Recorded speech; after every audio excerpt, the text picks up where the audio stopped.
কি করছো আদিল? ছাড়ো আমাকে। ছাড়ার জন্য তো ধরিনি। তুমি আমার বিয়ে করা বউ, তোমাকে 100 বার ছোঁয়ার অধিকার আছে আমার। এই বিয়ে আমি মানি না।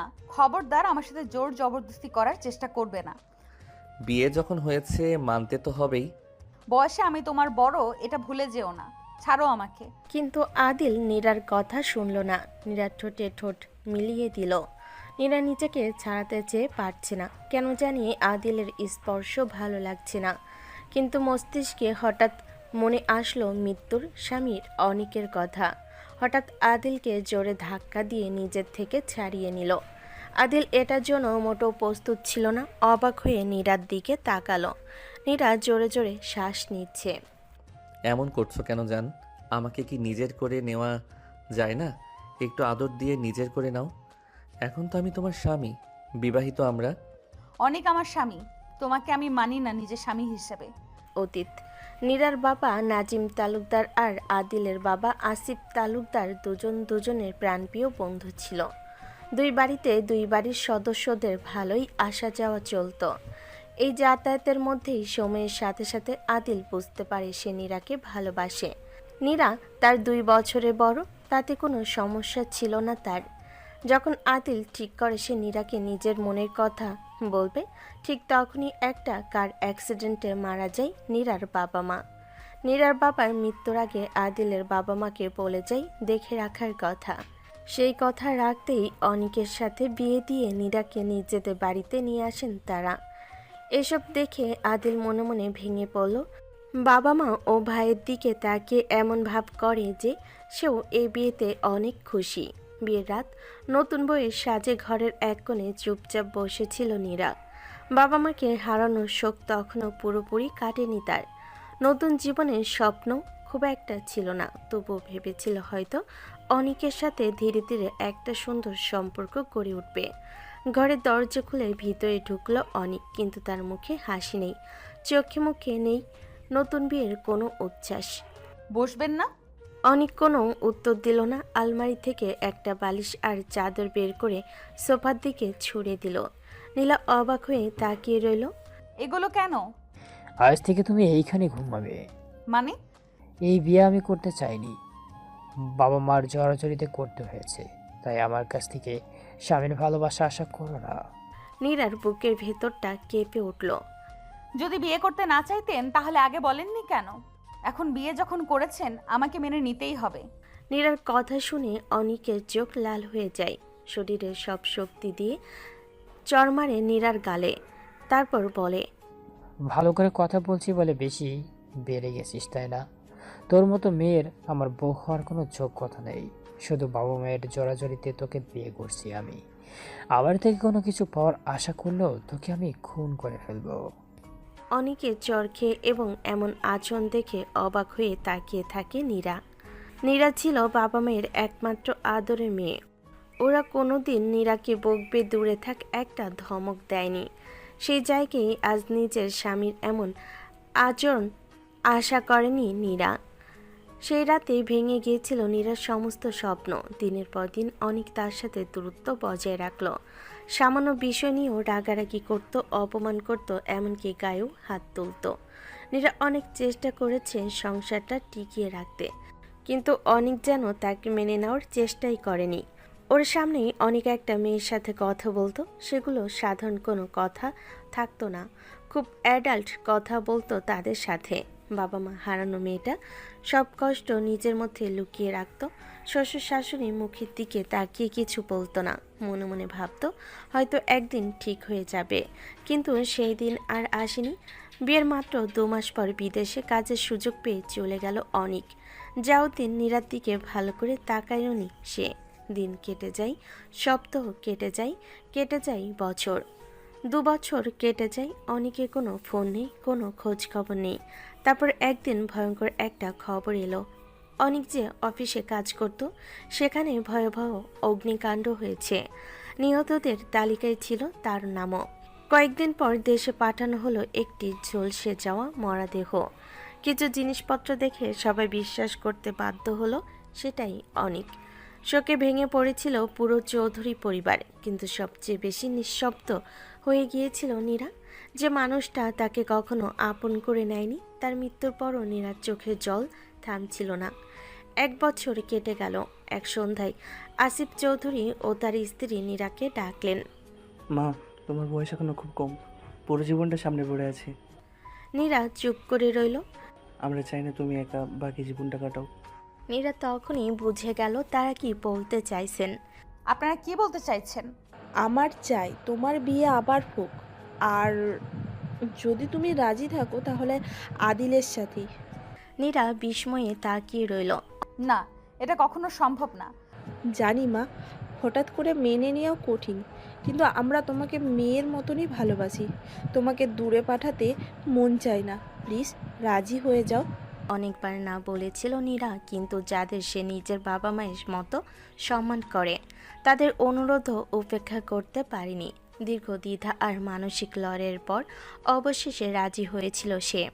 বর্তমান নীরার কথা শোনা মাত্রই রাগ উঠে গেল আদিলের। থুতনি চেপে ধরল নীরার। আমি তোর স্বামী, বুঝেছিস? এই মুখে অন্য কারো নাম আমি শুনতে চাই না। অতীতে তোর আমার সম্পর্ক কী ছিল, বয়সের ব্যবধান, কোনো কিছু মানি না আমি। তুই আমার বউ, তোমাকে আমি যেভাবে ইচ্ছে সেইভাবে ছুতে পারবো, একটা আওয়াজও করবি না তুই। আদিল নীরাকে ছেড়ে দিতেই ও কান্না করতে করতে বসে পড়ল। তারপর আদিলের দিকে তাকিয়ে বলল, আমি পারছি না তোমাকে মন থেকে মেনে নিতে। আমি তোমাকে কখনো সেই চোখে দেখিনি। কিন্তু আমি তো তোমাকে সেই চোখেই দেখেছি, মন প্রাণ দিয়ে ভালোবেসেছি তোমাকে। যখন দেখলাম তুমি আমাদের বাড়িতে আমার বড় ভাইয়ের স্ত্রী হয়ে এলে, তখন আমার ভেতরে কি ঝড় শুরু করে দিলে। সেই সুযোগ আমি গ্রহণ করেছি। এখন নিজের স্ত্রীকে মন থেকে ভালোবেসে কাছে টেনেছি। বলো তো, এতে কি আমি এত বড় অন্যায় করেছি? আদিলের কথা শুনেও নীরার চোখের জল থামল না। সে ধীরে ধীরে বলল, ভালোবাসা জোর করে পাওয়া যায় না আদিল। আমার মনটা এখনো অতীতের ক্ষয় থেকে বের হতে পারেনি। আমাকে একটু সময় দাও। নীরার শেষ কথাগুলো শুনে আদিল কিছুক্ষণ নিশ্চুপ দাঁড়িয়ে রইল। তার রাগ যেন ধীরে ধীরে মিলিয়ে যেতে লাগলো। সে বুঝতে পারল ভালোবাসা আর অধিকার এক জিনিস নয়। আদিল ধীরে ধীরে নীরার কাছ থেকে কয়েক পা দূরে সরে গেল। আমি হয়তো তাড়াহুড়ো করে ফেলেছি। এত বছর ধরে তোমাকে ভালোবেসেছি বলে ভেবেছিলাম বিয়ে হলেই সব ঠিক হয়ে যাবে, কিন্তু তোমার মনের কথাটা বুঝতে পারিনি। নীরা চোখের পানি মুছে চুপচাপ তার দিকে তাকিয়ে রইল। আমি আর কখনো তোমার উপর জোর করব না। তুমি যতটা সময় চাও আমি অপেক্ষা করব। শুধু একটা সুযোগ চাই, যেন নতুন করে তোমার বিশ্বাসটা অর্জন করতে পারি। নীরা ধীরে ধীরে মাথা নিচু করল। বিশ্বাস ভাঙতে 1 মুহূর্ত লাগে, কিন্তু গড়তে অনেক সময় লাগে। আমি জানি না ভবিষ্যতে কি হবে, তবে আমাকে নিজের মতো করে একটু সময় দাও। আদিল মৃদু হেসে মাথা নাড়ল। ঠিক আছে, আজ থেকে আমি তোমার স্বামী হিসেবে কোনো অধিকার দেখাবো না। আগে একজন ভালো বন্ধু হওয়ার চেষ্টা করব। নীরার চোখের জল তখনও থামেনি। ঘরের ভেতর নীরবতা নেমে এলো। আদিল গভীর একটা নিঃশ্বাস ফেলল। ঠিক আছে নীরা, তোমার মন যদি এখনো প্রস্তুত না থাকে আমি তোমাকে কোনো কিছুর জন্য জোর করব না। নীরা অবাক হয়ে তার দিকে তাকালো। আদিল আলমারি থেকে একটা বালিশ আর একটা পাতলা চাদর বের করে বিছানার এক পাশে রেখে দিল। ওগুলো কেন? আমরা একই ঘরে থাকব, কারণ এই বিয়ে হয়েছে, সেটা আমি অস্বীকার করছি না। কিন্তু তোমার ইচ্ছার বিরুদ্ধে আমি স্বামীর অধিকার দেখাবো না। তুমি নিশ্চিন্তে বিছানার ওই পাশে ঘুমাও, আমি এই পাশে থাকব। তোমার অনুমতি ছাড়া তোমাকে ছুবও না। নীরা চুপচাপ কিছুক্ষণ চুপ করে রইল। তার মনে পড়ে গেল 1 বছর আগে সেই রাতের কথা, যখন অনেক তাকে জোর করে সোফায় ঘুমাতে বলেছিল। আজ দৃশ্যটা যেন সম্পূর্ণ উল্টো। তুমি সত্যিই আর জোর করবে না? না, আমি চাই একদিন যদি তুমি আমাকে নিজের স্বামী বলে ডাকো, সেটা যেন শুধু তোমার মনের ইচ্ছাই হয়। নীরা কোনো উত্তর দিল না, শুধু ধীরে ধীরে মাথা নেড়ে বিছানার এক পাশে শুয়ে পড়ল। আদিলও অন্য পাশে শুয়ে পড়ল। দুজনে মাঝখানে ছিল 1 হাতেরও বেশি দূরত্ব, কিন্তু সেই দূরত্বটা ছিল শুধু বিছানা নয়, 2টা হৃদয়েরও। ঘরের আলো নিভে গেল, বাইরে হালকা বাতাস বইছিল। একই ছাদের নিচে একই বিছানায় থেকেও দুজন মানুষ তাদের নিজস্ব চিন্তায় হারিয়ে রইল। সামনে কি অপেক্ষা করছে তা কেউই জানতো না। অবশ্যই, তবে আমি গল্পটিকে সমাপ্তি, পারস্পরিক শ্রদ্ধা ও ধীরে ধীরে সম্পর্কে গড়ে ওঠার দিকে এগিয়ে নিতে পারি। ভোরের আলো ধীরে ধীরে জানালার পর্দা ভেদ করে ঘরের ভেতর ঢুকছিল। বাইরে পাখির কিচিরমিচির, দূরে মসজিদ থেকে ফজরের আজানে শেষ ধ্বনি ভেসে আসছে। রাতে নীরবতা কেটে নতুন দিনে শুরু হয়েছে। নীরার ঘুম ভাঙল। চোখ খুলে সে কিছুক্ষণ ছাদের দিকে তাকিয়ে রইল। তারপর ধীরে ধীরে মনে পড়ল এটা তার নিজের ঘর নয়। গত রাতের কথোপকথন, কান্না, দ্বিধা সবকিছু একে একে মনে পড়ে গেল। সে ধীরে পাশে তাকালো। আদিল তখনও ঘুমিয়ে আছে। নিজের পাশে গুটিসুটি মেরে শুয়ে আছে। মাঝখানে রাখা বালিশটা ঠিক আগের মতোই আছে। একবারও সেটা হারানোর চেষ্টা করেনি। নীরা অজান্তে দীর্ঘশ্বাস ফেলল। আদিল সত্যিই নিজের কথার মূল্য রাখে, নাকি শুধু গত রাতের জন্য? সে ধীরে বিছানা থেকে নেমে জানালার পাশে গিয়ে দাঁড়ালো। সকালে ঠান্ডা বাতাস তার মুখে এসে লাগলো। অনেকদিন পর তার মনে হলো গত রাত অন্তত ভয়ের মধ্যে কাটেনি। ঠিক তখনই পেছন থেকে হালকা শব্দ হলো। আদিলের ঘুম ভেঙে গেছে। সে উঠে বসে কিছুক্ষণ নীরার দিকে তাকিয়ে রইল। তারপর শান্ত গলায় বলল, সুপ্রভাত। নীরা শুধু মাথা নাড়ল। আদিল বিছানা গুছিয়ে বালিশটা আবার আলমারিতে রেখে দিল। তুমি এগুলো গুছিয়ে রাখছো কেন? ঘর যেমন দুজনের, কাজও দুজনের হতে পারে। নীরা কিছু বলল না। আদিল আলমারি থেকে নিজের কাপড় নিয়ে বলল, তুমি আগে ফ্রেশ হয়ে নাও, আমি বাইরে যাচ্ছি। তোমার সময় নিয়ে তৈরি হও। তুমি কি নিচে যাচ্ছ? হ্যাঁ, আম্মু হয়তো নাস্তার আয়োজন করছেন। যদি কেউ তোমাকে অস্বস্তিকর কিছু জিজ্ঞেস করে আমাকে বলবা। সব কিছু সামলে নেওয়ার দায়িত্ব আমার। নীরা অবাক হয়ে তাকিয়ে রইল। সব সময় আমার কথা ভাবছো কেন? আদিল কয়েক মুহূর্ত চুপ থেকে উত্তর দিল, কারণ আমি চাই না তুমি আমার জীবন থেকে হারিয়ে যাও। এত বছর যাকে ভালোবেসেছি তাকে পেয়েছি, তাকে তো হারিয়ে যেতে দিতে পারি না। তার উপর গত 1 বছরে তুমি অনেক কিছু সহ্য করেছ, আমি অন্তত সেই কষ্ট বাড়াতে চাই না। এই কথাগুলো শুনে নীরা আর কিছু বলতে পারল না। আদিল দরজার কাছে গিয়ে থামল। আর একটা কথা, নীরা হতবাক। তুমি আমাকে এখনো স্বামী হিসেবে মেনে না নিলে তাতেও সমস্যা নেই। আমি তোমাকে সময় দেব। শুধু একটা অনুরোধ, আমার কাছেই থেকো। এই বলে সে দরজা খুলে বাইরে চলে গেল। ঘরে আবার নীরবতা নেমে এলো। নীরা বিছানায় বসে রইল। গত রাতের কথাগুলো তার মনে ঘুরপাক খেতে লাগলো। তার মনে পড়ে গেল অতীতের অনেক স্মৃতি, অবিশ্বাস, অপমান, একাকিত্ব। সেই স্মৃতিগুলো এখনো তাকে তাড়া করে। তাই সে সহজে কাউকে বিশ্বাস করতে পারছে না। কিছুক্ষণ পর সে ধীরে উঠে আয়নার সামনে দাঁড়ালো। নিজের চোখের নিচে কালো দাগ দেখে সে মৃদু স্বরে বলল, হয়তো সবাই একরকম হয় না, কিন্তু সেটা বিশ্বাস করতে এখনো সময় লাগবে। আয়নার ওপারে নিজের প্রতিচ্ছবির দিকে তাকিয়ে সে বুঝতে পারল তার জীবনের নতুন অধ্যায় শুরু হয়েছে। তবে এই অধ্যায়ে ভালোবাসার আগে প্রয়োজন বিশ্বাস, আর বিশ্বাস তৈরির সময় সম্মান আর আচরণের মাধ্যমে। সকাল গড়িয়ে প্রায় 8টা। নিচতলার ডাইনিং রুমে সকালের নাস্তার আয়োজন চলছে। রান্নাঘর থেকে ভেসে আসছে গরম পরোটা আর ভাজির গন্ধ। নীরা ধীরে ধীরে সিঁড়ি বেয়ে নিচে নামলো, কিন্তু তার মুখে আগের মতোই নীরবতা। কিন্তু গত রাতে সেই ভয়ের চাপটা যেন একটু হলেও কমে গেছে। ডাইনিং টেবিলে বসেই সে দেখল আদিল ইতিমধ্যে নাস্তা সাজিয়ে দিচ্ছে। নিজের জন্য নয়, বরং সবার প্লেটে খাবার তুলে দিচ্ছে। আসিফ চৌধুরী মৃদু হেসে বললেন, আদিল, তুই তো আজ আমাদের আগেই সব গুছিয়ে ফেলেছিস। আজ থেকে চেষ্টা করছি বাড়ির দায়িত্ব একটু বেশি করে নিতে। নীরা চুপচাপ নিজের চেয়ারে বসলো। আদিল তার দিকে তাকিয়ে খুব স্বাভাবিক গলায় বলল, নীরা, তুমি কি ডিম খাও নাকি শুধু সবজি নেবে? যদি কোনো কিছু পছন্দ না হয় বলো। নীরা কিছুটা অবাক হলো। প্রশ্নটা ছিল খুব সাধারণ, কিন্তু অনেক তো কোনোদিন তাকে এভাবে জিজ্ঞেস করেনি। যা আছে তাই চলবে। চলবে আর পছন্দ হবে, দুটো এক জিনিস না। আদিলের কথায় টেবিলে হালকা হাসি পরিবেশ তৈরি হলো। নীরা কিছু বলল না, তবে নিজের অজান্তে তার ঠোঁটের কোণে একটুখানি হাসি ফুটে উঠল। নাস্তা শেষ করে নীরা রান্নাঘরে প্লেট ধুতে যাচ্ছিল। ঠিক তখনই আদিল এগিয়ে এসে বলল, তুমি রেখে দাও, আমি করছি। নীরা ভুরু কুচকে বলল, সব কাজ তুমি করবে নাকি? আদিল হালকা হেসে উত্তর দিল, না, কিন্তু আজ তোমাকে করতে হবে এমন কোনো নিয়মও তো নেই। মানুষ কি বলবে? মানুষ সবসময় কিছু না কিছু বলবে, কিন্তু আমি চাই না তুমি নিজের প্রয়োজনের চেয়ে শুধু লোকের কথার জন্য কাজ করো। নীরা আর জোর করলো না, সময় চলে যায় তার আপন গতিতে। আজ নীরা আর আদিলের বিয়ের 20তম দিন। আদিল নিজের কথা রেখেছে, সেদিনের পর আর নীরাকে ছোঁয়ারও চেষ্টা করেনি। দুপুরের রোদটা জানালার ফাঁক গলে ভেতরে পড়ছে। বাড়ির সবাই যার যার কাজে ব্যস্ত। আদিল অফিসের কিছু কাগজপত্র দেখছে নিচতলায়। নীরা আদিলের ঘরটা গুছিয়ে নিচ্ছিল। বিয়ের পর এই ঘরটাতেই উঠেছে সে। কয়েকদিন ধরে শুধু প্রয়োজনীয় জিনিসগুলো ব্যবহার করেছে। অনেকের ঘর থেকে তার অনেক কিছু নিয়ে আসা হয়নি।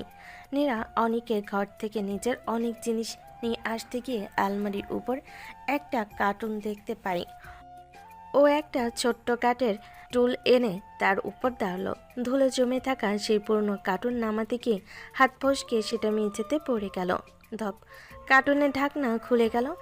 একের পর এক জিনিস মেঝেতে ছড়িয়ে পড়লো। একটা পুরনো হাতঘড়ি, একজোড়া সানগ্লাস, একটা মানিব্যাগ, বিদেশে যাওয়ার আগে তোলা অনেকের পাসপোর্ট সাইজের ছবি, আর নিচে চাপা পড়েছিল একটা নীল রঙের ডায়েরি। নীরা কাঁপা কাঁপা হাতে ছবিটা তুলে নিল। মুহূর্তের মধ্যেই তার বুকের ভেতরটা কেমন যেন ভারী হয়ে গেল।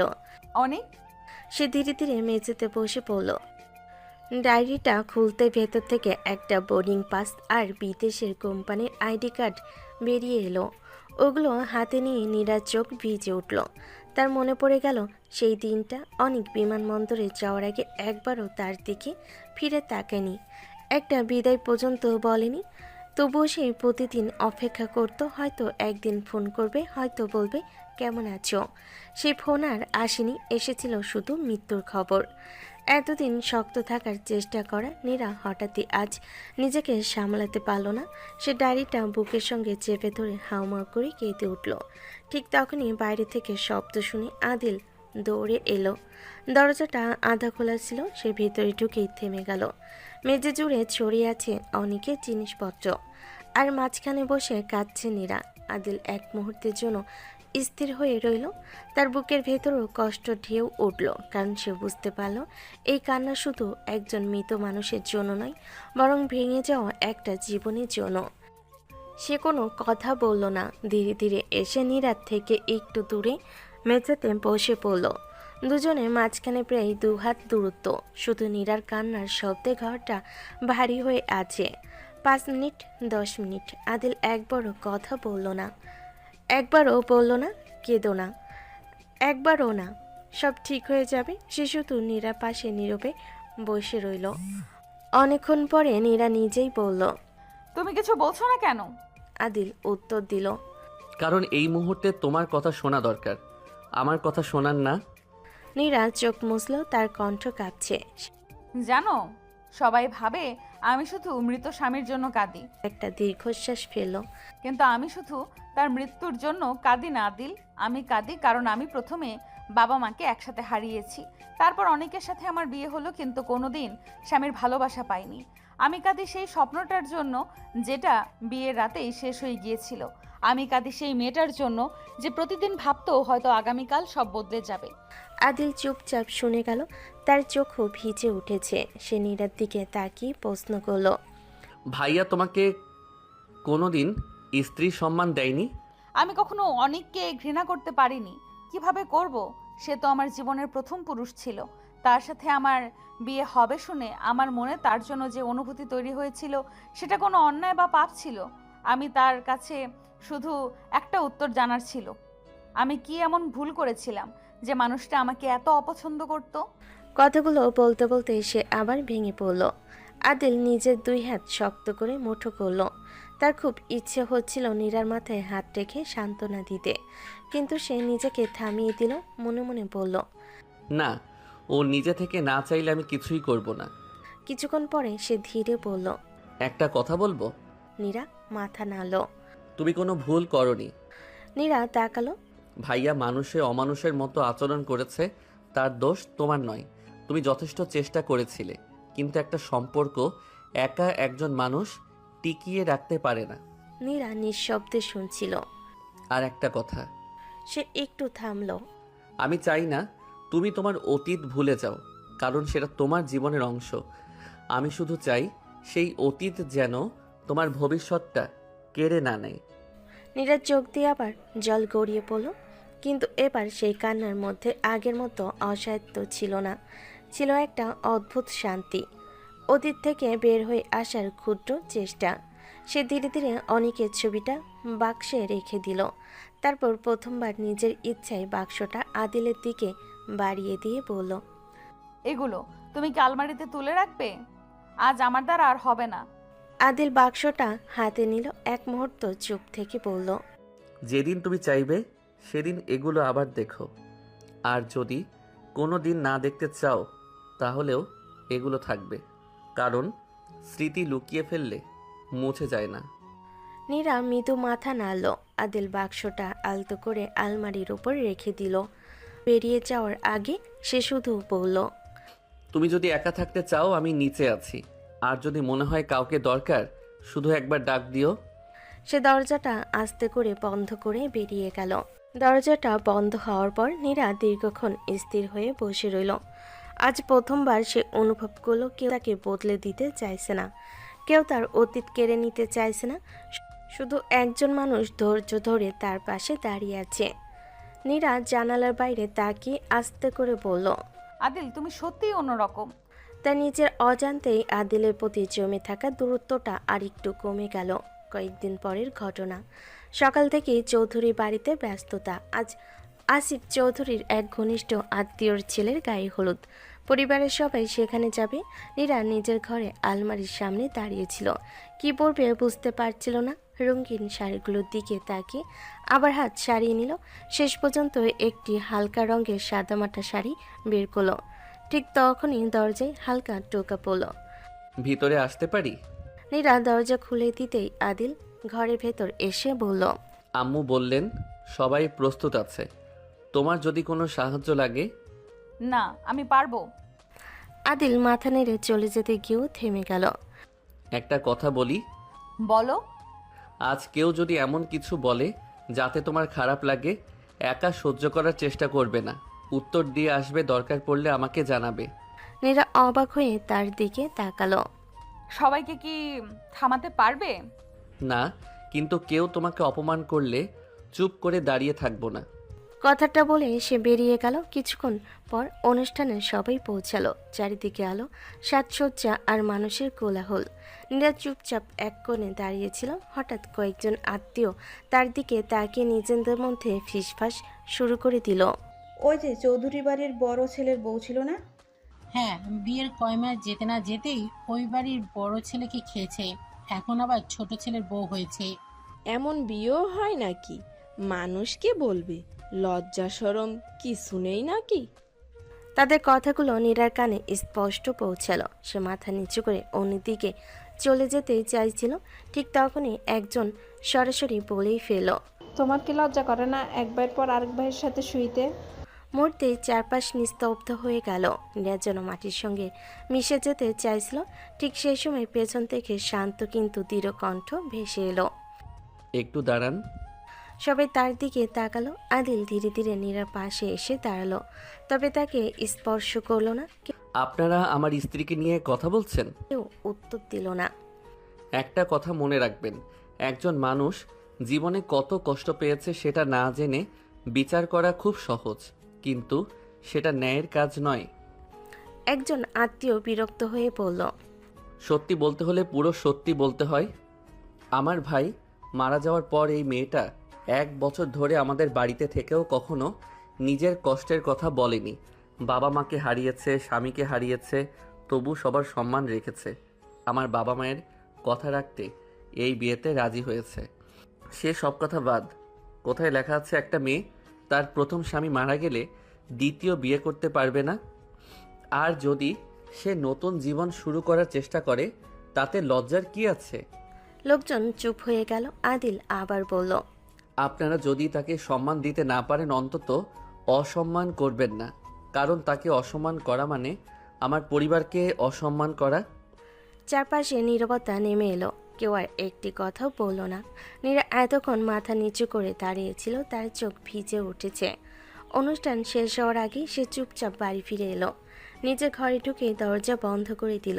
বিছানায় বসতে চোখের পানি আর আটকে রাখতে পারল না। সে ফুপিয়ে ফুপিয়ে কাঁদতে লাগলো। কিছুক্ষণ পর দরজায় আস্তে টোকা পড়ল। নীরা, আমি কি ভেতরে আসতে পারি?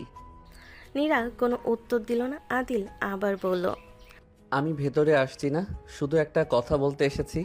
ভেতর থেকে কান্নার শব্দ ছাড়া আর কিছুই শোনা গেল না। আজকের কথাগুলো তোমার খুব কষ্ট দিয়েছে জানি, কিন্তু একটা কথা মনে রেখো, মানুষের কথায় তোমার মূল্য কমে যায় না। নীরা ধীরে ধীরে দরজা খুলল। তার চোখ লাল হয়ে আছে। তুমি সবার সামনে আমার হয়ে কথা বললে কেন? আদিল শান্ত গলায় বলল, কারণ তুমি আমার স্ত্রী। আমার স্ত্রীকে আমার সামনে অপমান করবে আর আমি চুপ করে বসে থাকবো, এমন কাপুরুষ আদিল চৌধুরী না। সবাই তো হাসছিল। হাসুক, আমি চাই না আমার পাশে থাকা মানুষটা নিজেকে একা ভাবুক। নীরার চোখ আবারও ভিজে উঠল। আমি তোমার এত ভালোবাসার কোনো প্রতিদান দিতে পারছি না। আমি তোমার কাছ থেকে কোনো প্রতিদান চাই না, শুধু চাই তুমি নিজেকে দোষী ভাবা বন্ধ করো। আমি পারি না। আজ না পারলে কাল পারবে, কাল না পারলে 1 মাস পরে। আমি অপেক্ষা করতে পারি। নীরা প্রথমবার নিজের ইচ্ছায় তার চোখের দিকে তাকালো। সে চোখে কোনো দাবি নেই, কোনো অধিকার দেখানোর চেষ্টা নেই, শুধু আন্তরিকতা। অনেকক্ষণ নীরব থাকার পর সে আস্তে করে বলল, ধন্যবাদ। আদিল হালকা হেসে বলল। নীরার ঠোঁটের কোণে ক্ষীণ একটা হাসি ফুটে উঠল। এটা তোমার প্রাপ্য ছিল। আদিল নীরার একটু কাছে এসে চোখের পানি মুছে দিয়ে দুহাত নীরার মুখের উপরের দিকে তুলে কপালে আর গালে চুমু এঁকে দেয়। তারপর চুপচাপ ঘর থেকে বেরিয়ে যায়। নীরা গালে হাত দিয়ে অবাক হয়ে আদিলের চলে যাওয়ার দিকে তাকিয়ে থাকে। তার চেয়েও বেশি অবাক হয় আস্ত আদিল তাকে জিজ্ঞেস না করেই তার কপালে আর গালে চুমু খেয়েছে। তার তো রাগ হওয়া উচিত, কিন্তু তা হচ্ছে না কেন? নীরা বিড়বিড় করে বলল, হয়তো আমি এখনো তোমাকে ভালোবাসতে পারিনি, কিন্তু আজ তোমার চুমুতে আমার অস্তিত্ব অনুভব হয়নি। কিন্তু আজ তোমার চুমুতে আমার অস্বস্তি অনুভব হয়নি, বরং ভালো লাগা তৈরি হয়েছে। তোমার জন্য আমার মনে অনুভূতি জন্ম নিয়েছে। নীরা বুঝতে পারল তার নিজের অজান্তে বুকের ভেতর জমে থাকা বরফ যেন ছোট্ট একটা ফাটল ধরল। সেই ফাটল দিয়ে ধীরে ধীরে প্রবেশ করতে শুরু করলো আদিল চৌধুরী নামের এক পুরুষ। গায়ে হলুদের ঘটনার পর আরও কয়েকদিন কেটে গেছে। নীরার মনে এখনও অনেক দ্বিধা, অনেক অজানা প্রশ্ন, কিন্তু একটা বিষয় সে বুঝতে শুরু করেছে। আদিলের কথাগুলো শুধু মুখের কথা নয়, তার কাজেও সেই আন্তরিকতা আছে। সকালে নরম রোদ জানালা দিয়ে ঘরে ঢুকেছে। নীরা চুল শুকাতে শুকাতে বারান্দায় দাঁড়িয়ে আছে। নিচের বাগানে আদিল গাছে পানি দিচ্ছে। নীরা কিছুক্ষণ তাকিয়ে থেকে নিচে নেমে এলো। আদিল নীরাকে দেখে হেসে বলল, ঘুম ভাঙলো অবশেষে? আমি তো অনেক আগেই উঠেছি, এতক্ষণ বারান্দায় দাঁড়িয়েছিলাম। বারান্দায় দাঁড়িয়ে দাঁড়িয়ে আমাকে দেখতেছিলে? নীরা হঠাৎ অপ্রস্তুত হয়ে গেল। কে বলেছে? আমি তো বাগান দেখছিলাম। আমার দিকে 5 মিনিট তাকিয়ে থাকলে আমার বুঝতে অসুবিধা হয় না? নীরা মুখ ফিরিয়ে অন্যদিকে তাকালো। নিজেকে খুব সুন্দর ভাবো, তাই না? আমি শুধু সুন্দর না, সেই লেভেলের হ্যান্ডসাম। ভার্সিটিতে থাকতে আমাকে দেখে সব মেয়েরা আমাকে দেখে ক্রাশ খায়। নীরা হেসে প্রশ্ন করলো, ও তাই নাকি? তা কয়টা প্রেম করছিলা? একটাও না। ও মা, কেন? এত মেয়ে তোমার উপর ক্রাশ খেয়েছে, তার মধ্যে একটা মেয়ের সাথে তো প্রেম করতে পারতে। ক্রাশ খেয়ে তো ঠিক আছে, কিন্তু সবগুলো ধোঁকা ছিল। কি ধোঁকাবাজি করেছো? আর বলো না, একবার একটা মেয়ে আমাকে রক্ত দিয়ে চিঠি লিখে দিয়েছিল। আমি তো খুশিতে বাকবাকুম। কেউ আমার নিজের রক্ত দিয়ে চিঠি লিখে দিয়েছে। অনেকটা পটেই গিয়েছিলাম, তখন শুনতে পারলাম ওটা নাকি ছাগলের রক্ত ছিল। বলো তো কেমন লাগে? আমার হৃদয় ভেঙে খান খান হয়ে গিয়েছে। আদিলের বলার ধরন দেখে নীরা নিজের হাসি আটকে রাখতে পারল না। পেট চেপে হাসতে শুরু করে। হাসতে হাসতে একসময় ঘাসের উপর লুটোপুটি খেতে থাকে। নীরাকে এভাবে প্রাণ খুলে হাসতে দেখে আদিল কিছুক্ষণ চুপচাপ দাঁড়িয়ে রইল। এই নীরার বাবা মায়ের মৃত্যুর পর এই প্রথমবার সে নীরার মুখে এমন নির্ভেজাল হাসি দেখল। সেই হাসিতেই যেন বাড়ির চারপাশটা উজ্জ্বল হয়ে উঠল। এই যে এত হাসলে কিন্তু মানুষ ভাববে আমি খুব বড় কৌতুক অভিনেতা। তুমি কৌতুক অভিনেতা না, তুমি আস্ত একটা নাটকে। নাটকে? আমি কিন্তু সত্যি কথাই বলেছি। সত্যি? তাহলে সেই ছাগলের রক্তের চিঠিটাও সত্যি? 100 ভাগ সত্যি। পরে বন্ধুরা এত হাসাহাসি করেছিল যে এক সপ্তাহ ভার্সিটিতে মাথা নিচু করে চলেছি। তোমাকে দেখে তো মনে হয় না তুমি কখনো লজ্জা পাও। তোমার সামনে দাঁড়ালে মাঝে মাঝে পাই। কথাটা শুনে নীরা থেমে গেল, মুখের হাসিটা একটু নরম হয়ে এলো। কয়েক মুহূর্ত দুজনের চোখ এক হলো, তারপর তারা অন্যদিকে তাকিয়ে নিজের চুলগুলো কানের পিছনে সরিয়ে নিল। আচ্ছা, এত কথা বলো কিভাবে? তুমি চুপচাপ থাকো বলেই। দুজনই যদি চুপ থাকি তাহলে এই বাড়িটা কবরস্থানের মতো লাগবে। তা ঠিক। হঠাৎ আদিলের চোখ পড়ল বাগানের এক কোণে ফুটে থাকা একটা সাদা ফুলের দিকে। সে গিয়ে আলতো করে একটি ফুল তুলে আনলো। এই ফুলটা তোমার জন্য। আমার জন্য কেন? কারণ আজ অনেক দিন পর তোমাকে হাসতে দেখলাম। এই হাসিটা যেন হারিয়ে না যায়। নীরা কিছুক্ষণ ফুলটার দিকে তাকিয়ে রইল, তারপর ধীরে ধীরে হাত বাড়িয়ে ফুলটা নিল। ধন্যবাদ। ও, ইদানিং ঘন ঘন ধন্যবাদও পাই। মনে হচ্ছে দিনগুলোকে ইতিহাসে লিখে রাখি। বেশি খুশি হয়েও না। একটা ধন্যবাদ পেয়েছো বলে নিজেকে নায়ক ভেবো না। নায়ক হওয়ার দরকার নেই। তোমার মুখে এই হাসিটা থাকলেই আমার দিনটা ভালো। নীরা এবার কোনো উত্তর দিল না, তবে ঠোঁটের কোণে সে ছোট্ট হাসি ফুটে উঠেছিল। সেটা লুকিয়ে রাখা গেল না।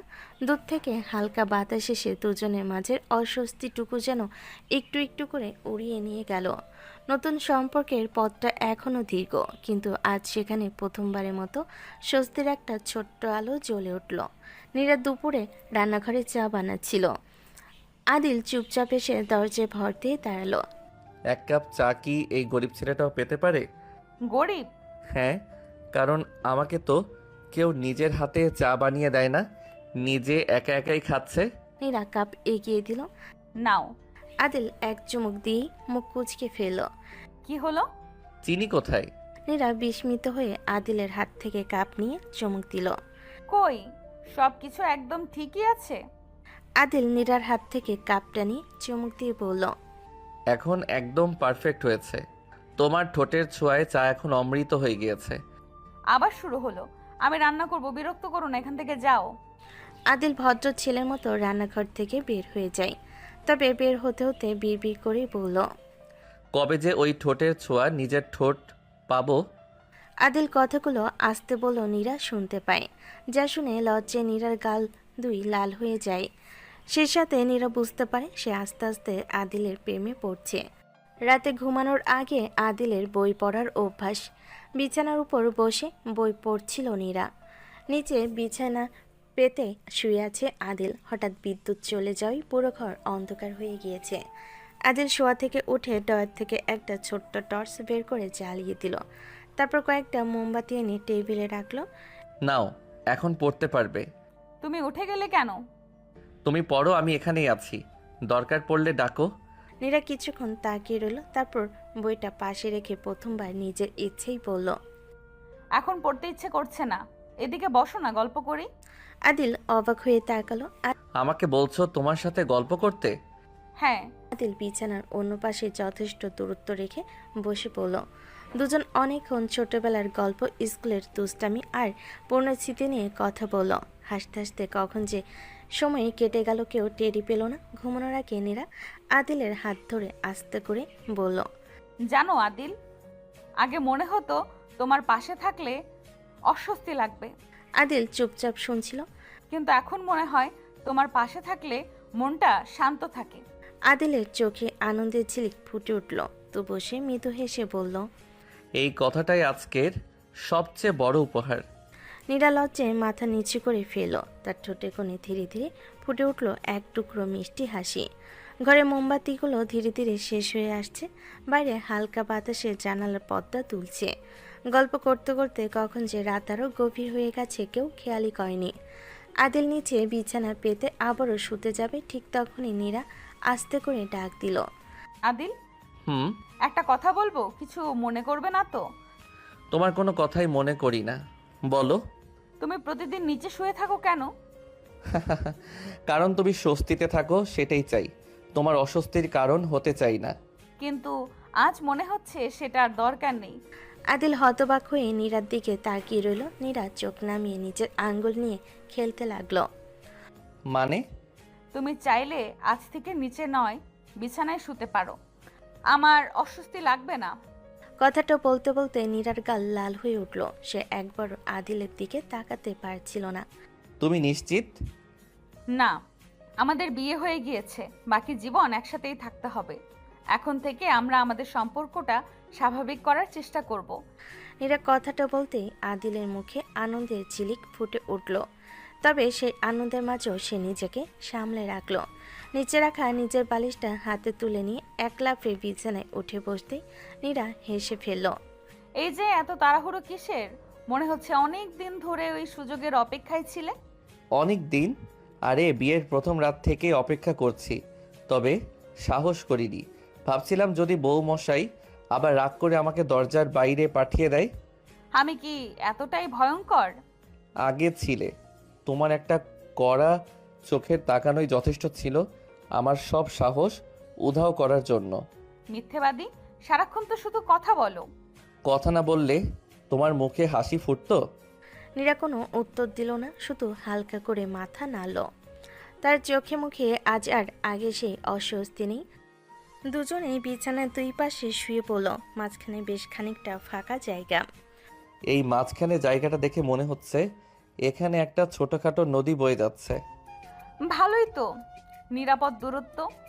আমি কিন্তু নদী পার হওয়ার চেষ্টা করব না, কথা দিচ্ছি। ভালোই হবে। আমি চাই তোমার সব স্বস্তি আর বিশ্বাস তোমার নিজের ইচ্ছায় আসুক, কোনো তাড়াহুড়ো নেই। কথাটা শুনে নীরার বুকটা হালকা হয়ে গেল। সে বুঝতে পারল আদিল শুধু ভালোবাসতে জানে না, সম্মান করতেও জানে। কিছুক্ষণ নীরবতা, বাইরে ঝিঝি পোকার ডাক ভেসে আসছে। মোমবাতির আলো ক্রমশ ছোট হয়ে আসছে। আদিল, ধন্যবাদ। আবার ধন্যবাদ? আজকাল তো আমার ভাগ্যই খুলে গেছে। এবারে ধন্যবাদটা অন্যরকম। কেন? কারণ তুমি আমাকে কখনো কোনো কিছুতে জোর করনি। আমি যখন রাগ করেছি তুমি ধৈর্য ধরেছো, আমি যখন কেঁদেছি তুমি পাশে থেকেছো, আর আজ আমি নিজের ইচ্ছায় তোমাকে পাশে থাকতে বলেছি। আদিলের চোখে এক মুহূর্তের জন্য জল চিকচিক করে উঠল। সে দ্রুত অন্যদিকে তাকিয়ে হাসল। জানো, আজ আমার মনে হচ্ছে আমি পৃথিবীর সবচেয়ে ভাগ্যবান মানুষ। আবার নাটক শুরু? নাটক না, সত্যি। আচ্ছা, একটা প্রশ্ন করি। করো। তুমি সব সময় এত হাসি খুশি থাকো কিভাবে? কারণ আমি বিশ্বাস করি একদিন না একদিন তুমি এভাবেই আমার সঙ্গে হেসে কথা বলবে। আজ দেখছি সেই অপেক্ষাটা বৃথা যায়নি। নীরা লজ্জের চোখ বন্ধ করে ফেলল। ঠোঁটের কোণে মিষ্টি একটা হাসি ফুটে উঠল। বাইরে তখন হালকা বাতাস বইছে। ঘরের ভেতরেও যেন অচেনা দূরত্বের বদলে এক নতুন স্বস্তি জন্ম নিয়েছে। তারা দুজনেই নিজেদের জায়গায় শুয়ে রইল। গল্প করতে করতে ধীরে ধীরে গভীর রাত হলো। সেই রাতের সবচেয়ে বড় পরিবর্তন ছিল একই বিছানা নয়, বরং একই বিশ্বাসের পথে তাদের প্রথম শান্ত পদক্ষেপ। পরদিন ভোর, জানালার ফাঁক দিয়ে নরম রোদ ঘরের ভেতর ঢুকছে। নীরা ঘুম থেকে উঠে কিছুক্ষণ চুপচাপ আদিলের দিকে তাকিয়ে রইল। আদিল তখনও ঘুমিয়ে আছে, মুখে একদম শিশুর মতো শান্ত একটা হাসি। নীরা মনে মনে বলল, কি অদ্ভুত মানুষ! এতদিন ধরে আমার রাগ, অভিমান, কষ্ট সবকিছু নীরবে সহ্য করেছে। কখনো নিজের ভালোবাসা চাপিয়ে দেয়নি, বরং অপেক্ষা করেছে শুধু আমার একটা হাসির জন্য।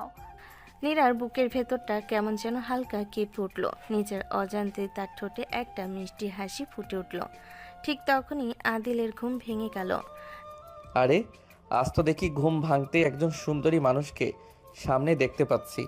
মনে হচ্ছে দিনটা খুব ভালো যাবে। সকাল সকাল শুরু হয়ে গেল। আমি তো শুধু সত্যিটাই বললাম। তুমি না, একদমই বদলাবে না।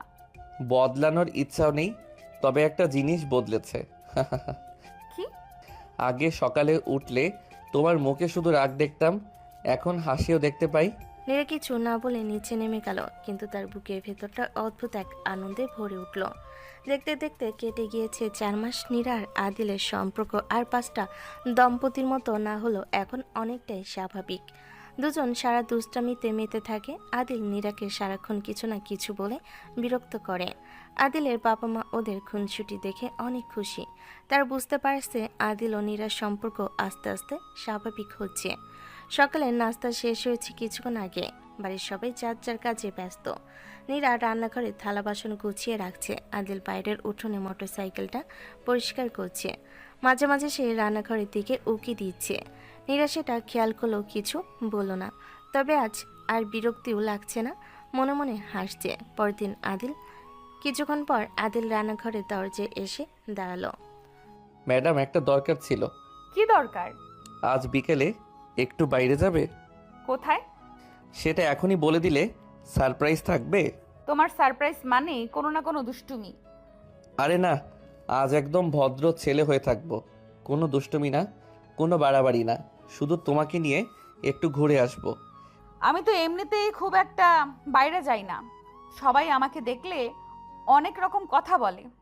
কে কি বলবে, কে কি ভাববে সে নিয়ে জীবন চলবে না, তাই বলছি এসব চিন্তা না করে বাহিরে চলো। চার দেয়ালের মধ্যে থাকলে মনটা আরও ভারী হয়ে যায়। একটু খোলা বাতাসে গেলে হয়তো ভালো লাগবে। যদি তোমার ইচ্ছে হয় শুধু তখনই যাব।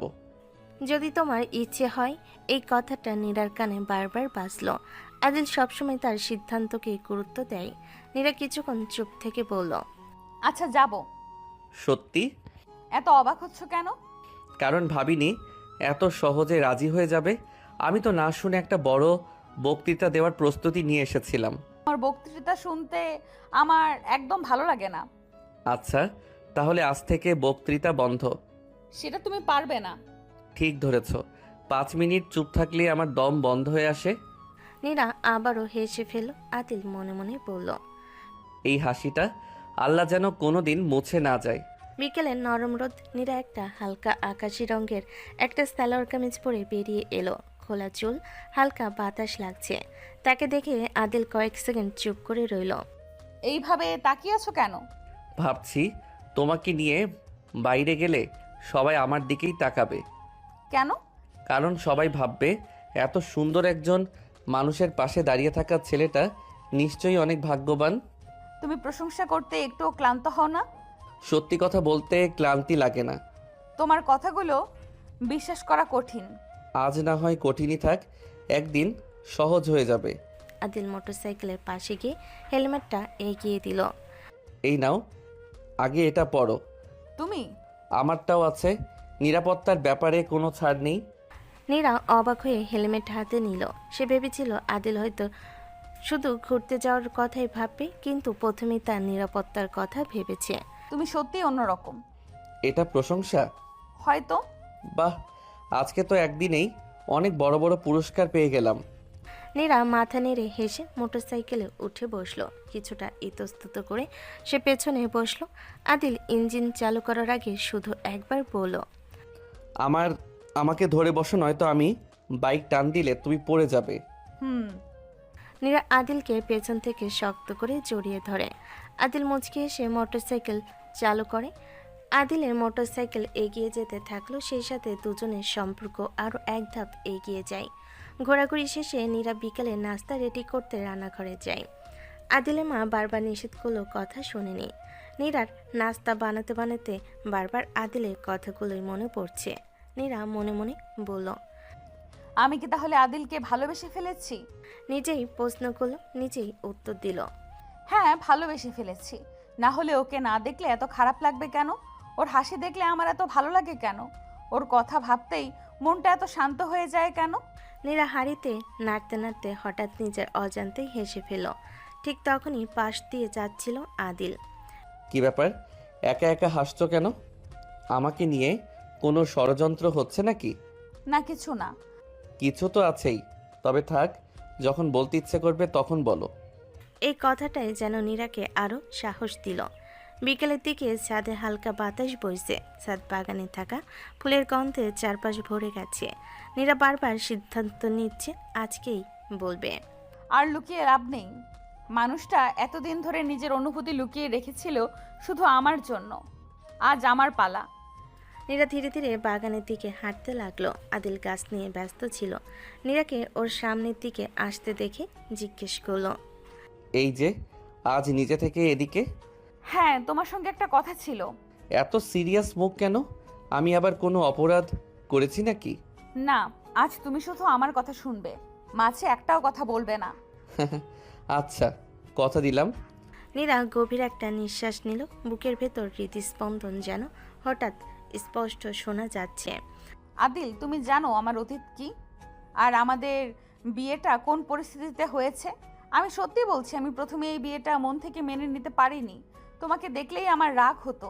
বারবার মনে হতো তুমি যদি বিয়েতে রাজি না হতে তাহলে আমাদের বিয়েটা হতো। সমাজের কটু কথার হাত থেকে বাঁচতে পারতাম। আমি এটাও ভেবেছিলাম তোমার সাথে আমার বিয়ের পরের জীবনটা আরো ভয়ঙ্কর হতে চলেছে। আদিল চুপচাপ শুনছে। কিন্তু ধীরে ধীরে বুঝলাম তুমি আমার জীবন ভয়ঙ্করের বদলে আরো সুন্দর করে দিয়েছো। তুমি সবসময় আমার পাশে থাকতে চেয়েছো। আমি যখন কেঁদেছি তুমি সান্ত্বনা দিয়েছো। আমি যখন চুপ থেকেছি তুমি অপেক্ষা করেছো। আমি যখন রাগ করেছি তুমি হাসি মুখে সহ্য করেছো। নীরা এবার এক মুহূর্ত থামল, চোখে লাজুক আলো। আর সেই অপেক্ষার কাছে আমি হেরে গেছি আদিল। আদিল বিস্ময়ে অস্থির হয়ে রইল। আজ সারাদিন নিজের মনকে অনেক প্রশ্ন করেছি। তারপর বুঝেছি আমি আর শুধু তোমাকে সম্মান করি না, আমি তোমাকে খুব ভালোবেসে ফেলেছি। কথাটা বলেই নীরা লজ্জায় মাথা নিচু করে ফেল। তার হাত দুটো কাঁপছে। আদিল কিছুক্ষণ কোনো কথাই বলতে পারল না। অবাক নয়নে নীরার দিকে তাকিয়ে থেকে তারপর চিৎকার করে বলল, তুমি সত্যি বলছো? আল্লাহ, তুমি আমার দোয়া কবুল করেছো। আমি যাকে এতদিন ভালোবেসেছি সেও আজ আমাকে ভালোবেসেছে। আমি এত খুশি কোথায় রাখবো? আদিলের মুখে সেই শিশুসুলভ আনন্দ দেখে নীরার আর লজ্জা সামলাতে পারল না। এতদিন যে মানুষটা শুধু তার হাসিটুকুর জন্য অপেক্ষা করেছে, আর যে মানুষটাই খুশিতে ছোট্ট ছেলের মতো আচরণ করছে। একটা কথা কতবার বলাতে চাও? 100 বার, 1000 বার, সারা জীবন শুনতে চাই। তুমি সত্যি একটা পাগল। হ্যাঁ, আমি পাগল, তবে শুধু একজনের জন্য। নীরা মাথা নিচু করে ফেলল, তার ঠোঁটের কোণে মিষ্টি একটা হাসি। আদিল কয়েক কদম এগিয়ে এলো, কিন্তু আগের মতোই একটা নিরাপদ দূরত্ব বজায় রেখে থেমে গেল। নীরা, একটা কথা বলবো? তোমার হাতটা একটু ধরতে পারি? প্রশ্নটা শুনে নীরার বুকটা কেঁপে উঠল। এতদিনের স্বামী তবু আজ অনুমতি চাইছে। নীরা ধীরে ধীরে নিজের ডান হাতটা বাড়িয়ে দিল। আজ আর অনুমতি চাইতে হবে না। আদিল খুব আলতো করে নীরার হাতটা নিজের হাতে নিল, যেন ভয় পাচ্ছে একটু শক্ত করে ধরলেই এই মুহূর্তটা ভেঙে যাবে। জানো, আমি কতবার কল্পনা করেছি এই মুহূর্তটা, কিন্তু বাস্তবে এটা এত সুন্দর হবে কখনো ভাবিনি। আমি দুঃখিত আদিল। দুঃখিত? কেন?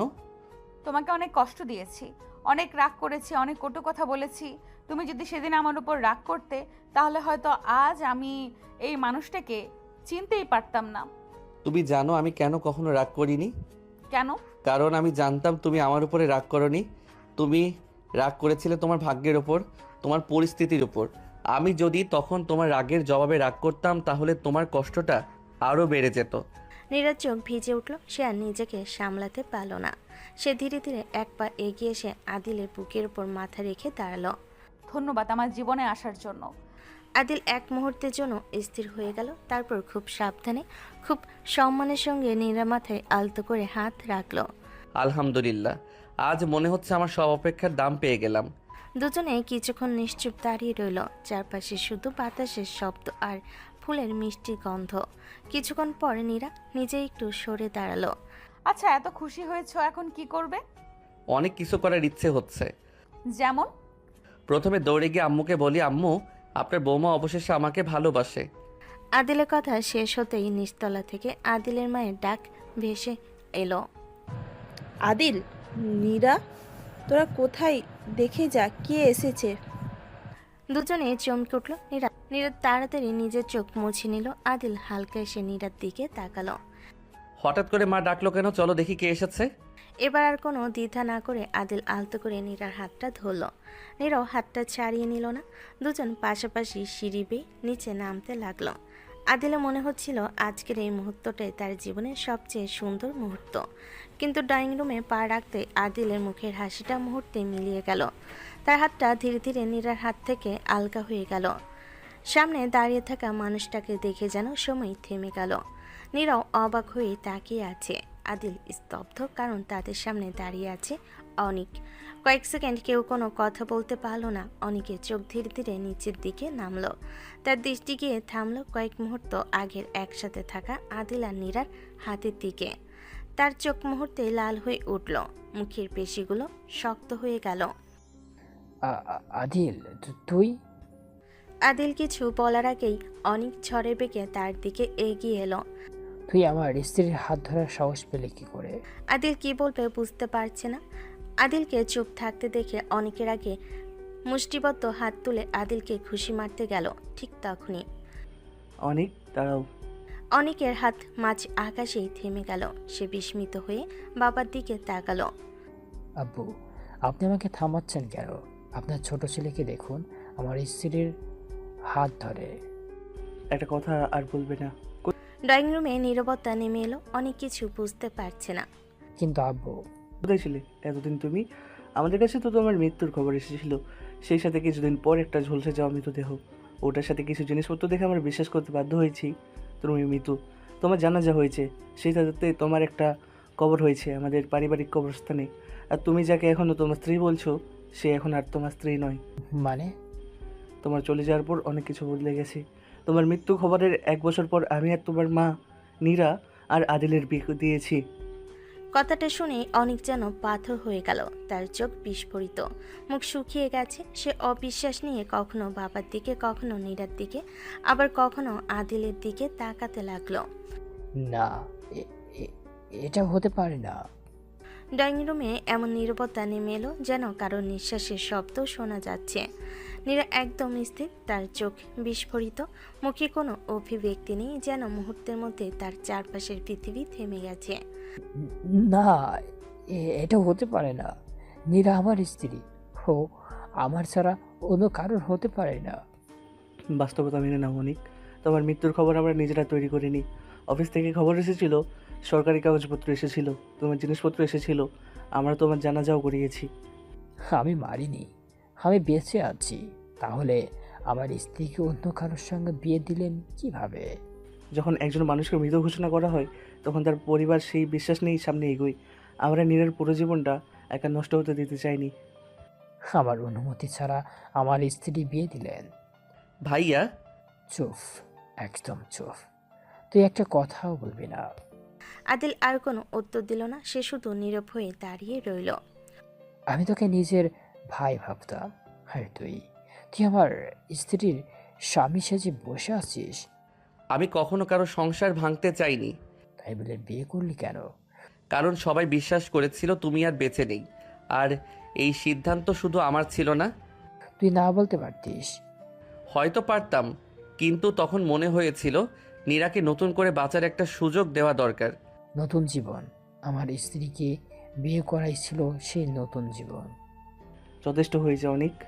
অনেক বাবার দিকে তাকালো। তার চোখে ক্ষোভ, হতাশা আর অবিশ্বাস একসাথে জমে আছে। আজ বড় বড় কথা বলছো। বেঁচে যখন ছিলে এই 1.5 বছর কোনো খবর দাওনি কেন?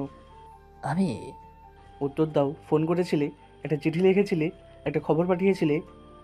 অনেক কোনো উত্তর দিতে পারল না। তার মুখ ধীরে ধীরে নিচু হয়ে এলো। আর আজ হঠাৎ ফিরে এসে অধিকার চাইছো? আমাকে মিথ্যা মামলায় ফাঁসিয়ে দেওয়া হয়েছিল। আমি এতদিন জেলে ছিলাম, খবর নিবা কিভাবে? আর আমি যাই করি না কেন, নীরা আমার আইন সমস্ত স্ত্রী ছিল।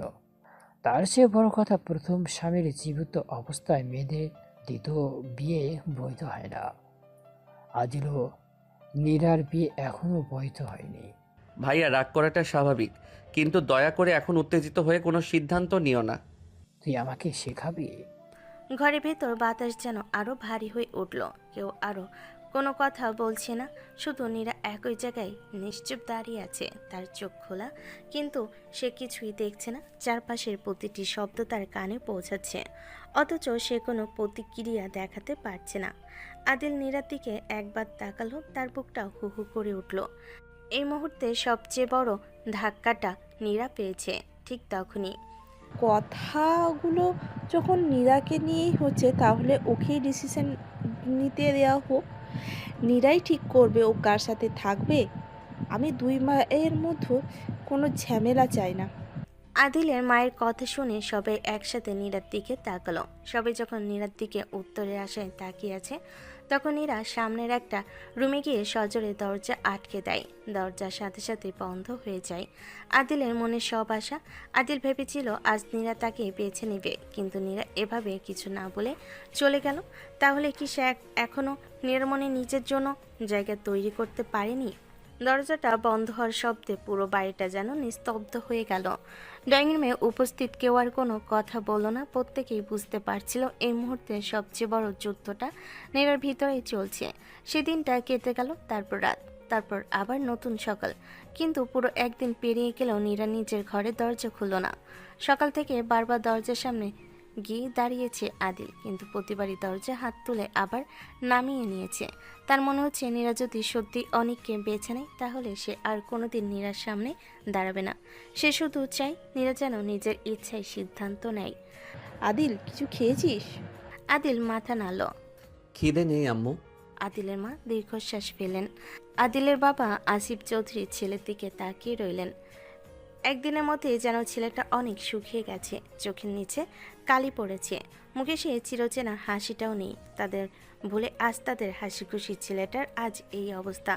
তার যদি আদিল আর নীরার বিয়ে না দিত, তাহলে আজ এই দিন দেখতে হতো না। তারাই বা কী করতো? নিজেদের ছেলে মারা গিয়েছে বলে একটা মেয়ের জীবন এইভাবে শেষ হয়ে যেতে দিত? নিজের রুমে এসে বসে আছে, হাতে তার আর নীরার বিয়ের ছবির ওপর হাত বুলিয়ে দিতে দিতে বলল, হয়তো এটাই ছিল আমার ভাগ্য। আল্লাহ আমাকে ওকে ভালোবাসার সুযোগ দিয়েছিলেন, কিন্তু পাওয়ার ভাগ্য দেননি। তাও আমি খুশি, 6 মাসের জন্য তো তোমাকে কাছে পেয়েছি। তুমি যদি ভাইয়ার সাথে খুশি থাকো, আমি একটা অভিযোগও করব না। তার চোখ ভিজে উঠল। সে ধীরে ধীরে আলমারি খুললে নীরার জন্য কেনা ছোট ছোট উপহারগুলো বের করলো। একটা সাদা চুড়ি আর লাল পাথরের সাদা শাড়ি। এই কিনে রেখেছিল যেদিন নীরা ওকে ভালোবেসে গ্রহণ করবে, সেদিন পরতে বলবে। আর সেই সাথে তার শুকিয়ে যাওয়া সাদা ফুলটা, যেটা ও একদিন বাগানে নীরার হাতে দিয়েছিল। সবগুলো হাতে নিয়ে এসে মৃদু হেসে বলল, তোমাকে দেওয়ার সুযোগও হয়তো আর হবে না। এগুলো তোমার স্মৃতি হয়ে আমার সাথে থাকবে সারা জীবন। অন্যদিকে ড্রয়িং রুমে বসে আছে অনেক। তার মুখে আত্মবিশ্বাসী হাসি। সে মনে মনে ধরে নিয়েছে, নীরা নিশ্চয়ই আমার কাছে ফিরে আসবে। ও তো একসময় আমার স্ত্রী ছিল, এত অপমান করতো, তাও তো আমার পায়ের কাছে বসে থাকতো। এখন যত অভিমান থাকুক, শেষ পর্যন্ত আমার কাছে আসবে। অনেকের মুখে অনুতাপের কোনো ছাপ নেই, বরং তার চোখে মুখে ফুটে উঠেছে নিজের হারানো অধিকার ফিরে পাওয়ার এক ধরনের আত্মবিশ্বাস। কিন্তু সত্যিটা সম্পূর্ণ ভিন্ন। সে নীরাকে ভালোবেসে বা তাকে ফিরে পাওয়ার আশাই আসেনি। তার ফিরে আসার পেছনে লুকিয়ে আছে এক স্বার্থপর পরিকল্পনা। আসল ঘটনা হলো, নীরাকে বিয়ে করার আগে অনিকের সঙ্গে ইলা নামের একটি মেয়ের প্রেমের সম্পর্ক ছিল। কিন্তু অনিকের বাবা আসিফ চৌধুরী স্পষ্ট জানিয়ে দিয়েছিলেন, নীরাকে বিয়ে না করলে তিনি ছেলেকে কোনো সম্পত্তি দেবেন না। সেই সম্পত্তির লোভেই অনিক নীরাকে বিয়ে করে। তবে বিয়ের পর সে কোনোদিন নীরাকে স্ত্রীর প্রাপ্য সম্মান, ভালোবাসা বা অধিকার দেয়নি। কয়েক মাস পর সুযোগ বুঝে সে ইলাকে নিয়ে বিদেশে চলে যায় এবং সেখানে বিয়ে করে নতুন সংসার শুরু করে। এরপর নিজের পরিকল্পনাকে সফল করতে 2 বছর পর সে নিজের মৃত্যুর ভুয়া খবর ছড়িয়ে দেয়। তার ধারণা ছিল তার মৃত্যুর খবর শুনে বাবা মা একসময় নীরার আবার বিয়ে দিয়ে দেবেন। তারপর অনেক বছর পর সে দেশে ফিরে এসে নানা মন গড়া গল্প শুনিয়ে বাবা মাকে বিশ্বাস করিয়ে নেবে। এতে একদিকে যেমন বাবার সম্পত্তিও তার হাতছাড়া হবে না, অন্যদিকে নীরা নামের দায় থেকেও সে মুক্তি পাবে। কিন্তু জীবনে হিসেব সবসময় মানুষের পরিকল্পনা মেনে চলে না। অনিকের সাজানো পুরো পরিকল্পনায় ভেঙে পড়ে, যার জন্য সে সব কিছু বিসর্জন দিয়েছিল। সেই দ্বিতীয় স্ত্রী ইলা একদিন তার সমস্ত টাকা পয়সা ও মূল্যবান জিনিসপত্র নিয়ে নিজের প্রেমিকের সঙ্গে পালিয়ে যায়। সেদিনই মনে মনে অনুচক কষে ফেলে অনিক। ইলা আমাকে ঠকিয়েছে, সব টাকা সব গহনা নিয়ে প্রেমিকার সঙ্গে পালিয়েছে। কিন্তু আমার জীবন এখানে শেষ নয়। এখন আমার হাতে একটা বড় সুযোগ আছে। নীরা তার বাবা মায়ের একমাত্র মেয়ে। ওদের মৃত্যুর পর সব সম্পত্তির মালিক এখন নীরাই।